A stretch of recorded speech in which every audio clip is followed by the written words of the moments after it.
I've called Jasmine. It's a short piece, about 12 years old. It's about 8. It'll tell you a lot about my upbringing and the way I read.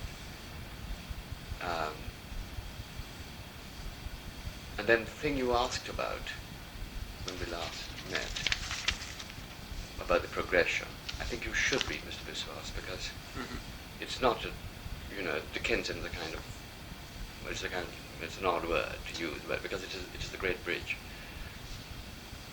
Because I was quite a different man. The man who began that book was quite different from the man who ended it. The writing changed. And you should perhaps also read my book about India. That I really should have done. You read that.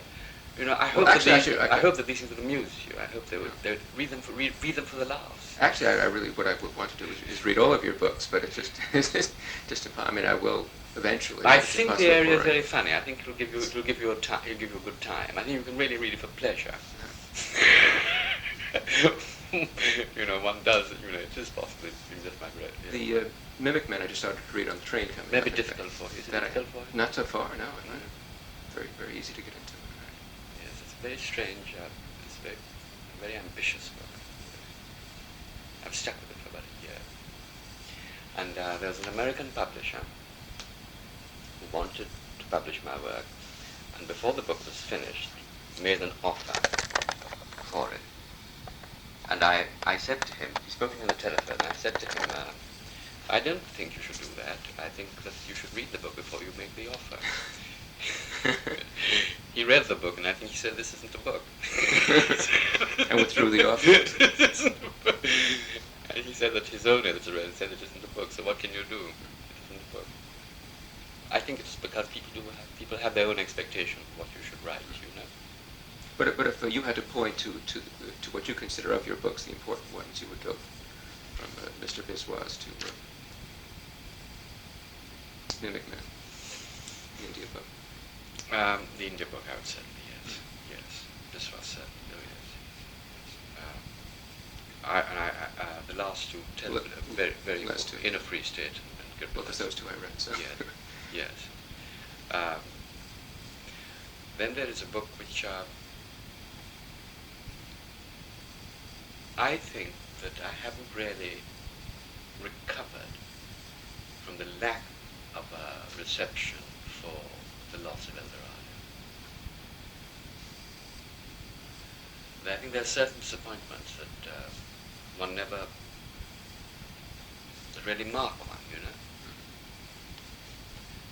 And I think I was disappointed about the reception of that book because I thought I made a journey in that book. But again, you see, I think one is penalized for these political reasons.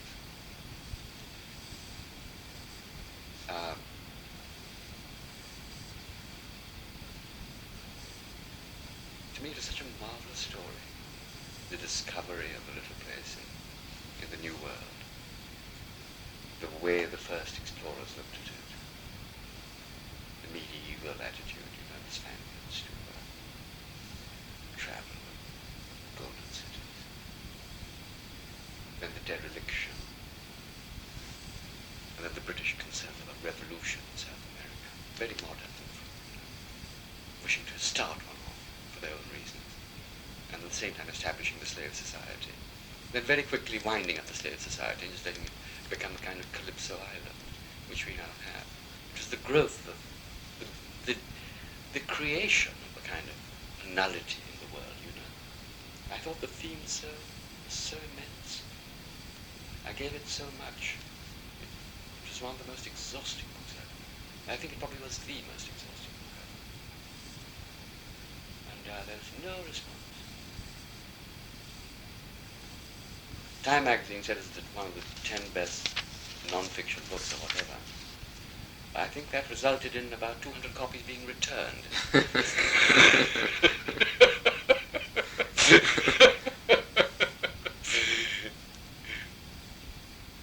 It sounds to me overall that you really do have a number of bitter memories, let's say, about writing.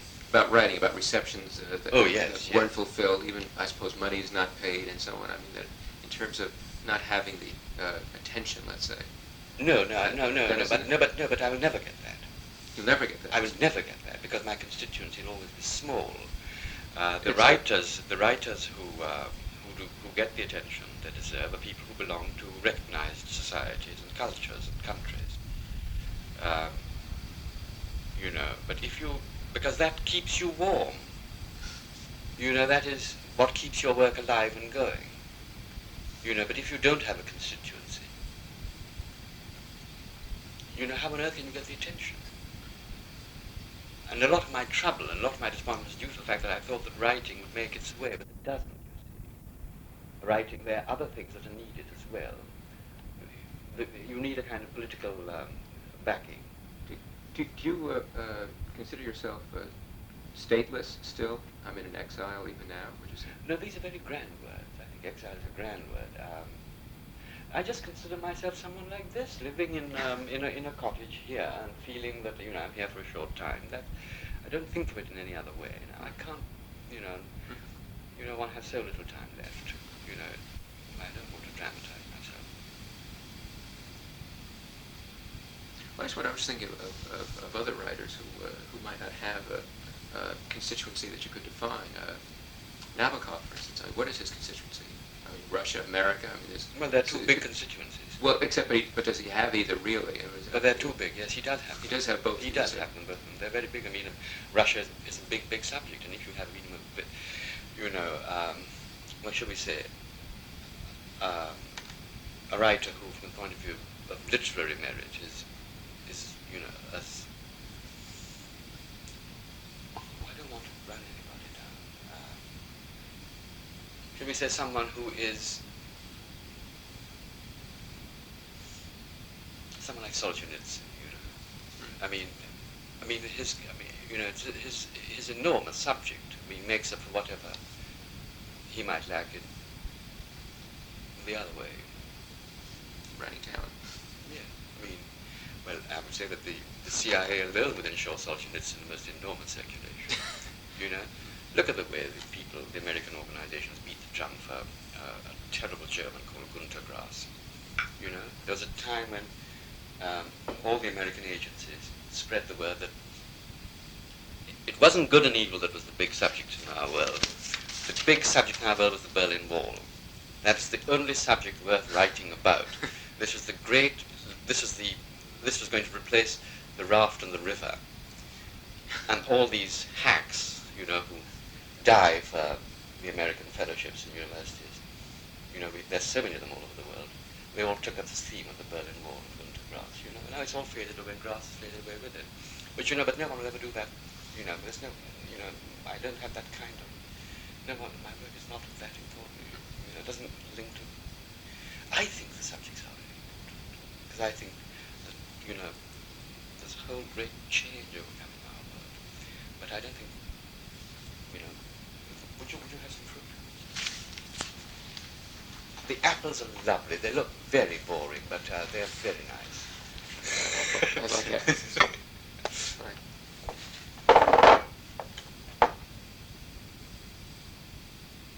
No, but I no longer think of it like that. So, my friend Paul Theroux is now, kind of enormous success, and I know it would then. I wouldn't. There would be. 1/20th of that. And why should there be? Why should there be? Well, why should you there be? You come down to the train, you look at the people, you see, you think what I write can be of any interest to those people on the train? Well, was Thomas Mann of any interest to people on the train? Was Dostoevsky of any interest to people on the train? Yes, but Dostoevsky in the end became famous, shall we say, when Russia becomes an important country. If Russia fails, Dostoevsky probably would dwindle away. I think certain writers will diminish with the fading away of their countries. I think a good example would be Jane Austen. I think as England fades away, all this fuss about Jane Austen's not, I know that she's greatly admired, but I think she will, as it were, diminish with the country too.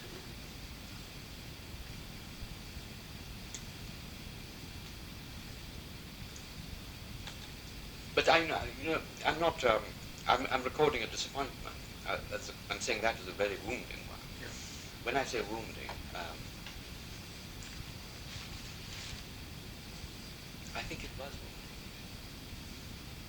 In the sense that I really expected very little afterwards from the world. And I do write out of a sense of duty to myself now, a sense of duty to my talent.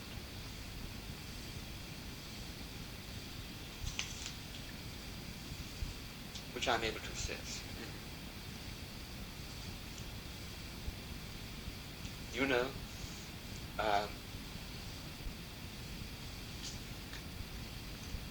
I never read the reviews of the second or the third book. Never read the reviews? No, unless they came my way. And there's some of this which I haven't read, even that early stage. Why? I was indifferent. I'm not claiming any moral thing for that. I think it's the way we are born. Does that mean that you didn't value who was reviewing it? I mean, it didn't matter who was, what they had to say to you? At that early stage, I was quite indifferent to what people said.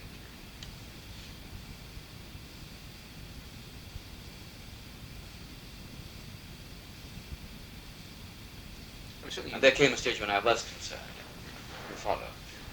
I mean, you would like a wider audience, would you? Oh yes. The act isn't complete until you have someone reading the book.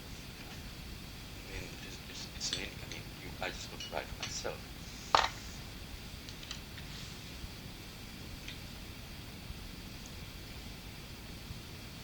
I've been very lucky. We have people, changing people, different people. This is what I'm doing at the moment.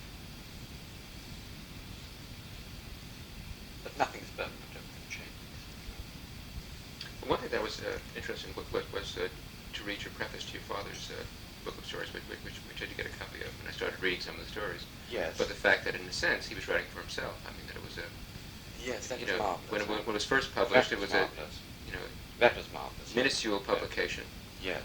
Yes. But then, as you look at the stories, you start to realize, well, what would have happened, in fact, if he had an audience, and he might have conceivably become a serious writer. Serious writer. And that's a great loss there too. But then he couldn't have become a very important writer because society is writing about such a narrow one. You see, he's always driven in the end to write about the rights and the rituals because life is so narrow. The capacity, the potential for adventure in society is so limited that in a way the human beings are never developed fully. They remain rather people who can be defined by the rituals they perform, Right, what's the difference? In your earliest books, you were writing about the same society. In a state of decay. Whereas it's all in the attitude towards women. I feel it very much. I felt very much kind of limiting thing to write about. I'm glad that it's become much more interesting place. People have become One thing you both had in common, though, was this sense of humor towards... That's all the family thing, My brother has it too. All my sisters have it. We have the same voice, really. We all have the same voice.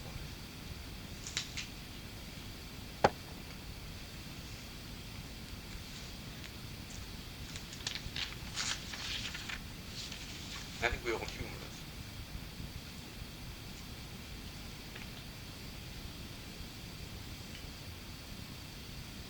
It's very odd, I find, that someone like myself, who I regard myself essentially as a kind of humorous person. In spite of all your bitter antagonisms and everything else. Find myself creatively in this odd area,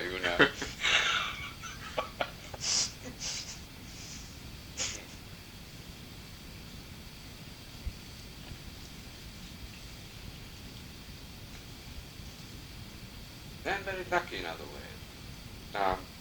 Again, not for any moral reasons, that is the way one was born. And totally without envy, totally without a longing for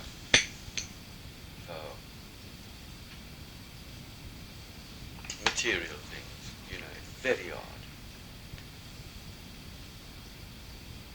And I was thinking the other day, I don't know whether I told you, because the idea has occurred to me, I think either just before I met you or shortly after I met you, that this is probably one of my failings, that if I was possessed of envy, if I did have a greater feeling for riches, material things, and for social climbing, if I had that sense of, it would all come up to a sense of glamour. I'd be glamoured by the world. It must be a lovely thing to record, you know. But I'm not glamoured by things. And I think that probably this might be a deficiency. Well, certainly if you had that, you would be more famous and everything else. It's possible. And richer. Like you can't just tell yourself now, you know, so-and-so is a, you know, glamorous circle, very glamorous. No, you can't, no. You can't just do it, you've got to feel it naturally, you know. But then perhaps with my background, having doing that, I think I've always had a feeling.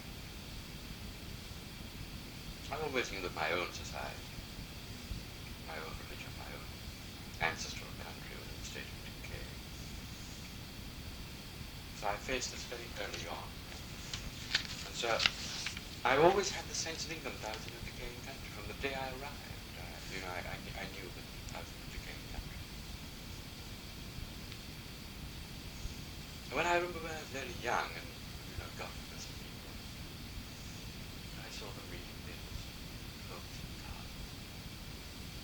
My first reaction as someone who was living in boarding houses and hotels and things like that, do they really think it's all why create material just for a year, 2 years? I had this sense, you know, things running down very fast. It's still lasting. Well, exactly, the laughs on me, because it has gone on, yes. Only I have not lived, only I have carried on myself. No, but it's still going downhill. I mean, that's direction. Oh yes, intellectually it's all winding up. I mean, the two things go together. It is being wound up. I don't think I don't know whether it wouldn't be better to say of England that it's over, you know, rather than its decay. It's over. Because the country that's decaying is the country of an awful lot of second-rate people, an awful lot of crooks. It's not the country, as it were, that led the world in industry or law for so long. Do you understand what I mean? What It's an entirely different country. Does lead the world in anything now? No, it's a different. It isn't that great country. There is no tragedy in it because the country that is going down, this country one has to go down because it's a country full of second-rate people and crooked people. You know. It isn't as though here you have, people like Brunel, and even with Brunel the country's going down. No, it wouldn't happen like that. You don't have Brunel. You have entirely different people. You know, you have bum politicians and scruffy writers and crooked upper aristocrats. You have a kind of fairly large criminal element. In art as well as in politics? No, you have this large criminal element in the upper levels of society. There comes a stage when the two somehow just get together and they melt into one another. When you say that, though, I do wonder why you live here. Where else can I go?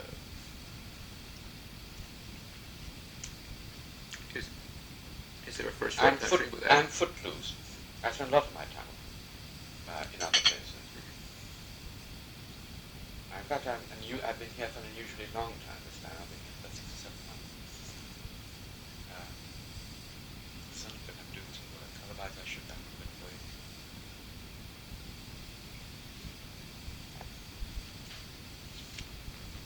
But I don't know where to go. I'm very concerned about the language of where I am. About knowing the language? No. English, very English. Very concerned about that, because I'm a great mimic. I pick languages up very fast.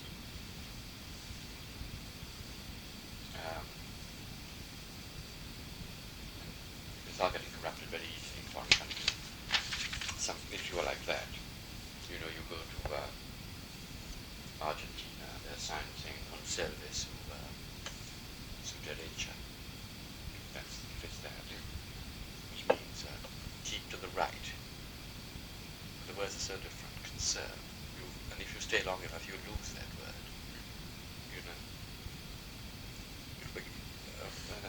Conserve to the right. How many languages do you speak with? Only English. But what many languages do I know? Do you know? Yes, well, only English. I read French. I do the same with Spanish. I can also make my way in Spanish. A little bit of Indian.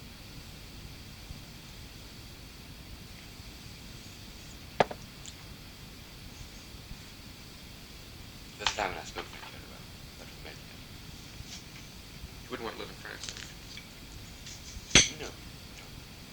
I have nothing to do with the country. Too far away from it. It's not related to me. But England is, though.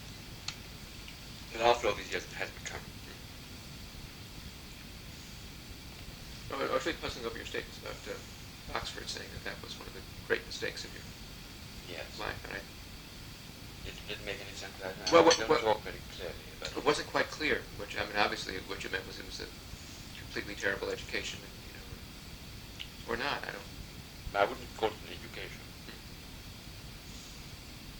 I think Oxford was a sell. I think Oxford was part of propaganda, part of the appeal of propaganda.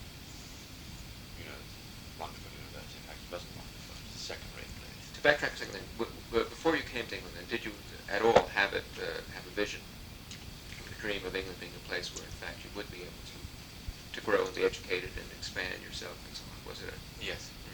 Yes. And it wasn't so. Immediately, it wasn't so. It was so in a number of important ways, but not in the Oxford way. Oxford was so. It was so in this way. I came to England. I discovered generosity. How so? How so? Of man for man. The relishing of human character. And not this endless moral judgment, which in my own background was always this terrible kind of Hindu background, where there's always a kind of moral statement being made all the time. And at a low level, it just becomes an endless kind of bitching, but it's very debilitating. In England, it's rather nice to find oneself being relished as a human being, and people, as it were, walk around you and see what you are. Not make a judgment. And then one began to do this with other people too. It was very interesting. Again, I don't know whether I've explained that. I'll tell you what I mean. These are two literary people. They're great friends. And one man, both rather elderly, says of the other, "Oh, he's an awful liar." But this is said now, not in condemnation. This is said as with amusement. you see, as part of someone. He's describing a part of someone who's rather interesting because he's a person. He's not making moral judgment about him being alive. Oh, not saying, he's not just saying, the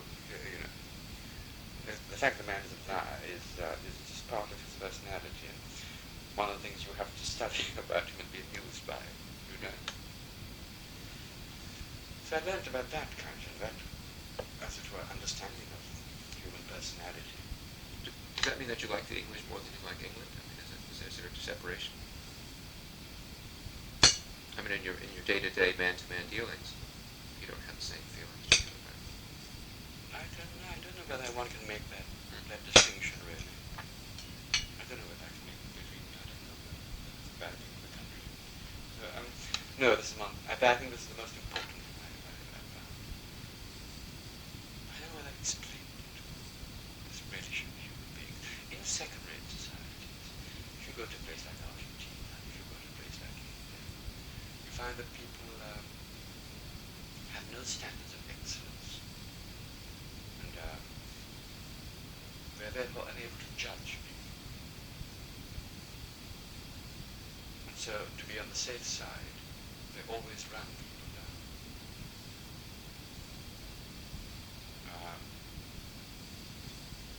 It's a way of spotting second-rate countries,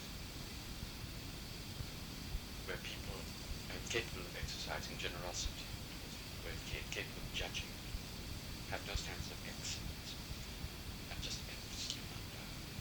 Is that true of Africa, too? Well, I don't think they've got to that stage. I think they live much more instinctively. Are there any first-rate countries? We go back to that first-rate country. I don't know. After the first-rate country, one that's intellectually lively. If one's going to define it like that. Should we say living country? It's one that must have this element of intellectual life. We've lost that here. I don't know whether it exists anywhere. I don't know. I don't know about the United States or other places. I don't know.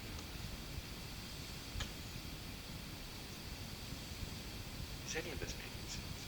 Most of it makes sense, yes. Mm-hmm. Can't you? If I had drank, it probably would have dulled me.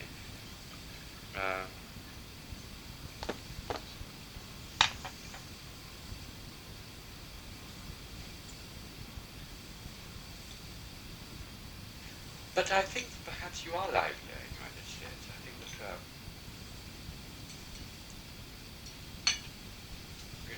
if you do read the papers, what people say about Watergate, it's at a very high level, can be at a very high level, whereas there's nothing like this being done in this country. In this situation, you say needs profoundest kind of philosophies. On the other hand, does that give you something to react against? I mean, is this a No, I don't. healthy thing for you as a writer at all? I mean, to actually live in a second-rate country and to be on guard or on edge about what is happening? Is that? No, I don't even think about it like that. I'm very withdrawn from England. I don't. I'm not in touch any longer. Mm-hmm. I don't take the papers here. You don't take the papers? No, I stopped. They just don't have the talent to run newspapers here. I don't know whether you've noticed that. I've read some. They've lost talent. They don't have talent. You see, it's a country without talent. Do you keep in contact with people at all in London? I mean, what? Scarcely, hardly at all. Who are your friends?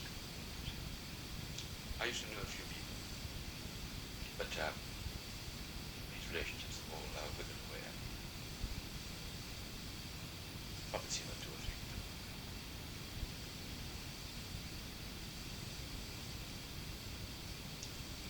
It's all just withered away.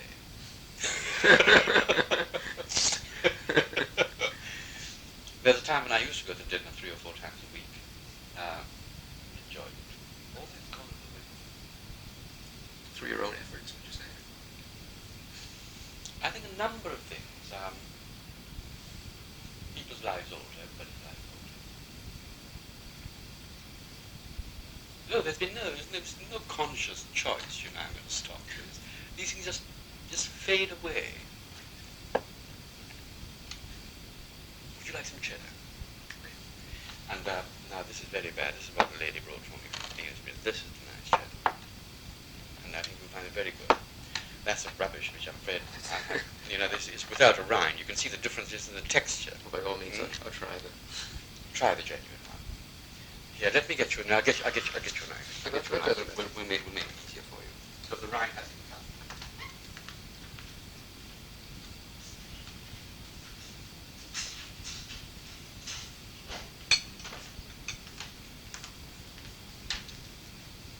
No, but I think that it would help you if you read those two books I told you. Oh, yes. I think it would help you. And I think you might just about. And if they don't amuse you, well, then you probably understand why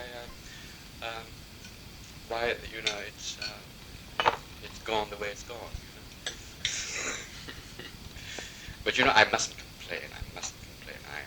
I live reasonably. I make a fair living, really. I make a fair living. I'm not complaining. I'm very lucky. And from your writing, you don't have to teach her. God, no. I've never had a job in my life, except for 10 weeks. And I think that's luck. Don't you think that's wonderful?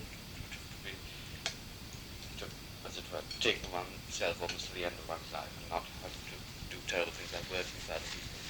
Well, it's very hard for a writer. Writers always have to seek other outlets. Right. It depends what you need. If you content just to knock around at a kind of when you're young, I made a few things.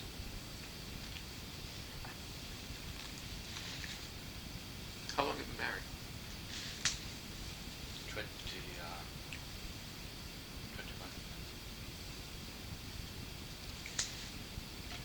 Wife English, is she? You met her? Yes, yeah. But I don't know if she's English or not. Yes. Could be Australian or... No, she's English. Is she also write? She's begun to in the last couple of years. I don't know why. For her it's come to fiction. She has a lot of trouble expressing herself.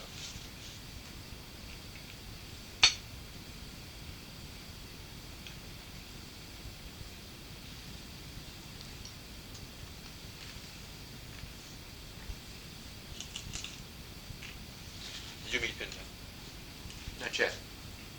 Did he acknowledge your note? He hasn't acknowledged it yet. I left it at his doorstep. In fact, I typed a nice long note. Yeah. Put it through his mail slot. There was a mysterious call from an English woman the other day to the babysitter. Yeah. We were out one evening, which I suspected might have been some message from him, but Yeah. they wouldn't leave any message. I haven't heard. But he's always been very elusive that way. He has a play coming up. That's the main thing. Oh, he's got a new play coming up. He's directing Blithe Spirit, of all things, the National Theatre. And it opens next week. Yeah. Yeah. That's what happened. At the time paying for your trip here, or were you doing this privately? As a kind of freelance venture? I'm doing two pieces, mainly while I'm here. One on you and one on Mia Farrow. You know Mia Farrow, the actress? I've been hearing about this person. She's an American actress, a movie star, Yes. who has joined the Royal Shakespeare Company. Yes, no, I don't know her at all. Is she very famous? Well, she was famous until she just quit the movies. It was about maybe 2 years ago. Yes. She's married, and she was married to Frank Sinatra at one Yes, point. yes. And then married Andre Previn, who she's Yes. married to. It's another world to me. I don't know these people at all. But I was doing a long piece on her for one of the women's magazines in America, Yes. which, as a matter of fact, is paying for the trip. Well, they're paying for your trip. Yes. Which is very lovely. Yes. Well, they're paying the expenses as well as your journey here and everything. Yes, for me. But that's very good. So I brought the family along, and I decided also I wanted to do a piece about you, which I'm much more interested in. The Times Magazine never would have paid my way over to things like that. Yeah. Why is she mixed with my man Jane Fonda? I don't know either of Well, them. they both had Hollywood backgrounds. Their parents were all... She's the daughter of Maureen O'Sullivan, who was Jane in all the Tarzan movies. Yes. And grew up as a Hollywood child and so on. And now, as I said, is making a stage career. She's a sort of an exile, you She's about 35 or so. 30. Just 30. She's just 30. She's very She young. married Sinatra when she was 19. No, she's very young. No, that's why I haven't heard. Oh, she's just come up. I'm very bad about it. I saw something the other day on television, a movie, immensely. Really, I don't know whether that's feeble-minded. The film High Sierra. I watched that too, as a matter of fact. What did you think of it? I didn't think it was a very good movie at all. You didn't think it was a good movie? No. It didn't move you? No, did it move you? Terribly. Why? Why do you think it moved you?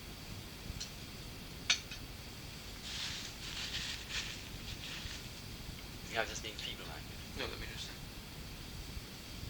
I suppose. You think Perhaps Bogart being just a man out of his place. I mean, who couldn't shirk whatever image people were casting on him. I don't know. Yes, this is where we can be dealing with sympathy again. You see, where again everybody sees it in a different way. I suppose the kind of total identification with the sort of man who's slightly past his peak, graying. Who wants to do something and just can't do anything. Whatever he tries to do is automatically he's the convict, and that's it. He's completely trapped. Yes, yes. I didn't see it right. I saw him as a professional, being sprung to do this particular thing. And I saw all the action leading up to that ridiculous moment where he holds the bank for the hotel up, you know, just for the cool of those few moments. That's totally moved from me. Surrounded by amateurs, as a matter of fact, wasn't he? Bogart was. I mean, in terms of like the hold-up and all, everyone with him and all was. He was a professional. He was professional. But it was curious. I guess I read in the paper where it said that that was, I guess, Bogart's first starring movie because George Raft didn't want to die in the end. And Bogart didn't care at that point. I don't want to die. But he was a fine actor, though, I thought. Bogart. Fine movie actor. That was very good. He was rather corny in the earlier ones, you know, before them.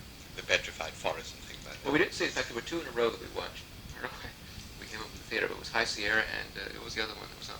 They Drive by Night. They Drive by Night. Yeah. That's corny. That was cornier. Yeah. Yeah. I thought Sierra was very good. I thought Houston wrote a very good script for High Sierra.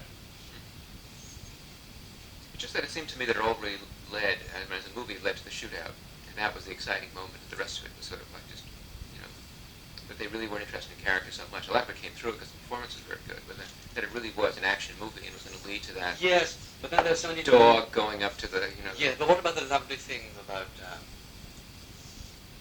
crippled girl? Oh, it's a very good scene. Wasn't that very good? It's sort of this tenderness, which has this element of patronage. The scene where he comes back to and she's all cured and she's dancing with this other fellow and has no understanding at all of what. Yes. I find that very moving.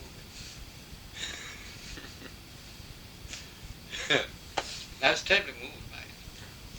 I suppose people like Raoul Walton and Michael Curtis are much more important to me than They're just Hollywood hacks, though, no matter what anybody says. Of I mean, course, they're not. of course. They're rather grand hacks. I guess they are. They are. But it's strange how cults have grown up about them and Howard Hawks and the rest, and they become, you know, great filmmakers. So they're great novelists, and they were just grinding these things out. I mean, They were. Yes. They were thoroughly professional. One book I just read just for fun and also for review, which I reviewed for the Times, was James Cagney's autobiography, which is very slim. I mean, it really is. I mean, insubstantial, but very interesting. And he really talks about the fact that the films they were making in those days were practically improvised, right? I mean, probably including High Sierra for that matter, although he wasn't in it. It was on stage. There would be a script, but the actors themselves, if they were intelligent as Cagney or Bogart, would make up lines. Yeah. That a lot of it was just sort of put together on a great rush. They'd film it in a matter of like 3 weeks. The movie was finished. And now it's shown, I mean, again and again and again. And completely, you know, so the opposite of what you would think art was made of, I guess. The difference between, shall we say, the Walsh film and the hack films is that they really want to get you inside the story. The reason why I can't stand any film in America today is that I'm being asked to admire the man behind the camera. It's become a very sort of, you know, I'm not being taken in. Does that go for somebody like Ingmar Bergman's, I think, still that. I haven't seen many of the films. You know, I stopped seeing them a long time ago. You know, the very self-conscious directors who are showing off all the time, they're beating their breasts. They're like these stylists. Well, he isn't really. I think Bergman is what I would call a stylist as a filmmaker, but I don't think it's all self-aggrandizing at all. That he really is. He's a poet who happens to be making films. Or a playwright, let's say. That to me, Bergman is really the equivalent of Strindberg. He's writing plays, but they happen to be on film, and they're concentrated on his own psyche and all about the same thing. And now, think about the Bergman thing I like very much. There's a thing called the Virgin Spring. Did you get on with that? Oh, very much so. But that was a very classic story, I thought. Very moving. The sheer futility of the act comes out right at the end. And the great longing that, the fact that there is a spring and everything is very slightly comforting, but you know it's slightly bogus. Yet your heart yearns for it to be true, And the lovely thing with the girl going out in the forest, you know some terrible dangers. One thing I wasn't clear about in this was actually when we were talking about James Joyce briefly, that it wasn't clear whether you had no use for myths whatsoever or you felt that so many people were writing only about the same thing over and over again. Would you categorically dismiss the use of legend and myth in literature and film and all? Or, in other words, you were saying at that point, as I remember, it seemed to me you were saying that you didn't place much value in the reuse, the reinterpretation of the myth, but you felt that people should really look at the world today and see what's going on. Yes, and I just asked why. Why should, why do they want to do it? I'm not condemning, honestly, give me fairness by displeasure. I'm just recording my own misgivings. Why? I guess why I bring it up now is that the Virgin Spring example is a case, and Bergman is a very, very good case. But he takes an old story. Who does take old stories over and over again.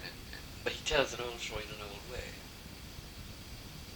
He doesn't, as it were, bring it into our modern world. What you're saying, in other words, you don't want to see a rock version of Hamlet or something. That would be the ultimate corruption. That kind of thing.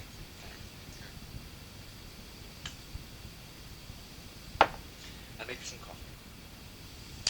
And then we go for a walk along the road. Very good. And we'll see. And then we might have anglers. We have anglers, they can be very troublesome. Then if we have time, we'll go up the hill and have a look at Stonehenge. Interesting. I wouldn't take you all the way up. What about your shoes? Are they very delicate, gentlemen? No, they're good walking shoes. They are good walking shoes. Will they take the dust? Would you like to wear a pair of my gumboots? How it's very muddy or dusty? I think it would be very fun. These are outdoor shoes. They're fine. Sure. Yeah. Wouldn't mind going back to London for dusty shoes. No. Yeah, but let's have some coffee. Okay. I'm sorry these things went right, but that lady, she's very bad about judging things like fruit. And they managed to sell her their cheese as being the best cheese, although I told her I wanted variety.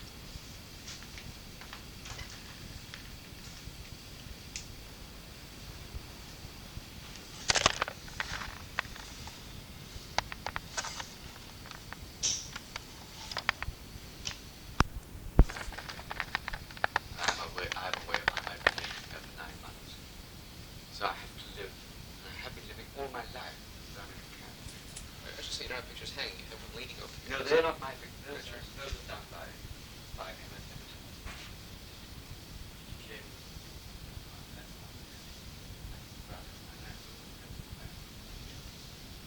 But these are not.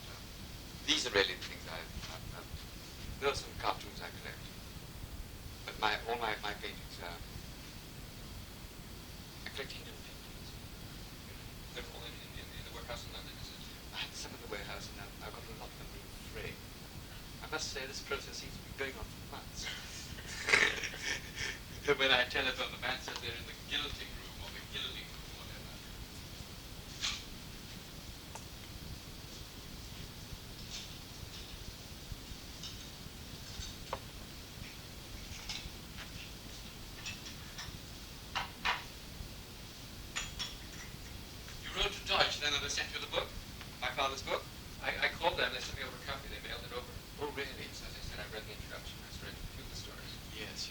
and found it very interesting. Certainly, it should be published.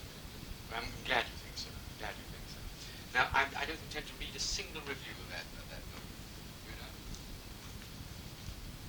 And clearly, too, he had a very strong influence on you. I think. What? Clearly, he had a very strong influence on you. Yes, but you know the book is very precious to me, and I certainly don't want to read what anybody is going to say about it.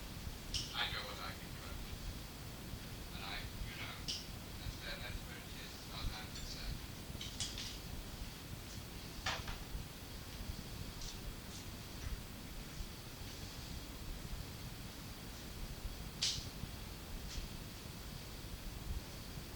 Can I get back? Yes, Mr.